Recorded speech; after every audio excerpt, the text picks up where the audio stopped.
அப்ப என்ன ஆத்தா என்ன ஒப்புக்குத்தானடி, பாராங்கல்ல பெத்து புட்டா பாசம் ஏதடி, பெத்த புள்ள தந்த பணம் உப்புக்கு ஆகுமா, தாய்ப்பாலுக்கு கணக்கு போட்டா தாலி மிஞ்சுமா, வாயக்கட்டி வளர்த்த புள்ள மல்லு கட்டி நிக்குதடி,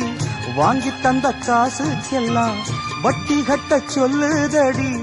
கோடு ஒண்ணு கிழிக்க வச்சு கும்மி அடிக்குது அம்மாடி, சம்சாரம் அது மின்சாரம், சம்சாரம் அது மின்சாரம்.